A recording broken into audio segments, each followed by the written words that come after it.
আসসালামু আলাইকুম সবাইকে। আশা করি আপনারা সবাই ভালো আছেন। শৌখিন পাখির আরেকটি নতুন ভিডিওতে আপনাদের সবাইকে স্বাগতম। আপনাদের মধ্যে নিয়ে আসলাম একটি গুরুত্বপূর্ণ ভিডিও নিয়ে, যার মাধ্যমে আপনারা পাখিকে খুব সহজেই ব্রিডিং করাতে পারবেন এবং জোড়া দিতে পারবেন।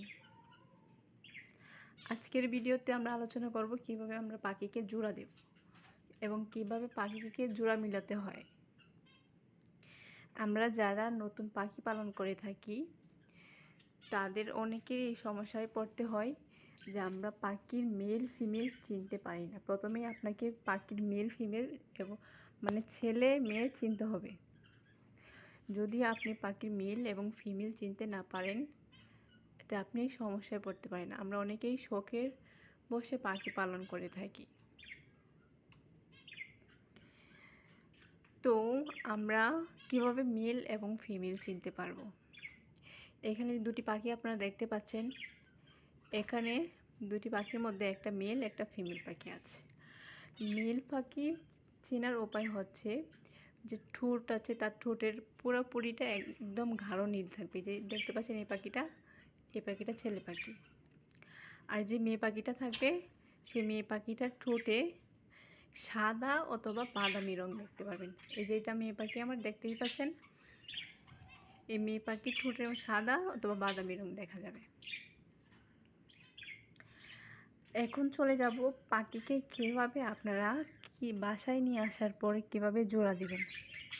খুবই গুরুত্বপূর্ণ একটা বিষয় হচ্ছে পাখি জোড়া দেওয়া।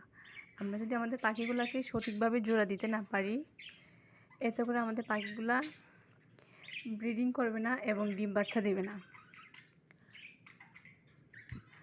তাই আমরা যা করব, প্রথমে পাখিগুলোকে কিনে নিয়ে আসার পরেই আমরা সাথে একসাথে এক খাঁচায় দিয়ে দেব না, এবং কি খাঁচার ভেতরে হাঁড়ি বসিয়ে দেব না। এতে করে হাঁড়ির সাথে হাঁড়ি বসিয়ে দিলে পাখিগুলো ভয় পেয়ে যেতে পারে। মেল এবং ফিমেল দুই পাখিকে আপনারা দুই খাঁচায় রাখবেন। মেল পাখি এক খাঁচায় এবং ফিমেল পাখি এক খাঁচায়, যেন কাছাকাছি থাকে এবং পাখিগুলো একে অপরকে দেখতে পারে। এভাবে আপনারা 10 থেকে 15 দিন রাখতে পারেন। 10 থেকে 15 দিন রাখার পরে আপনারা পাখিগুলোকে এক খাঁচায় দেখবেন। প্রথমে পাখিগুলো কোনটার সাথে কোনটা জোড়া নিচ্ছে এবং কীভাবে বুঝবেন কোনটার সাথে কোনটা জোড়া হয়েছে, তার একটা মূল কারণ দেখবেন পাখি একে অপরকে মাথা চুলকিয়ে দিচ্ছে এবং একে অপরকে খাইয়ে দিচ্ছে ঠোঁট দিয়ে। তো বুঝতে পারবেন ওই পাখিটা একটার সাথে আরেকটা জোড়া নিয়ে নিয়েছে। তারপর আমরা ওই দুই পাখিকে এক কাছায় দেব এবং এক কাছায় দেওয়ার কিছুদিন পরে আমরা এর সাথে হাঁড়ি দিয়ে দেবো না, কিছুদিন পরে আমরা হাঁড়ি দেবো ওই কাছার মধ্যে।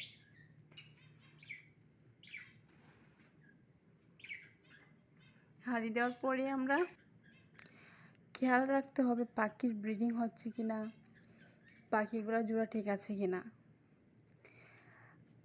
আর অবশ্যই পাখিগুলো অ্যাডাল্ট চিনতে হবে আপনাকে। যদি অ্যাডাল্ট না থাকে পাখিগুলো, তাহলে আপনি পাখিগুলো ডিম বাচ্চা করবে না। একই খাঁচায় রাখার পরে পাখিগুলো যদি জোড়া ঠিক থাকে, তারপরে আপনাদের পাখিগুলো ডিম বাচ্চা করবে না।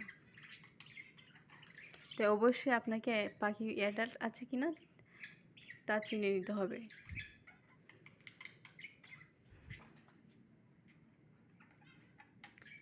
আর অবশ্যই আপনার পাখির ছেলে মেয়ে উভয় চিনে রাখতে হবে।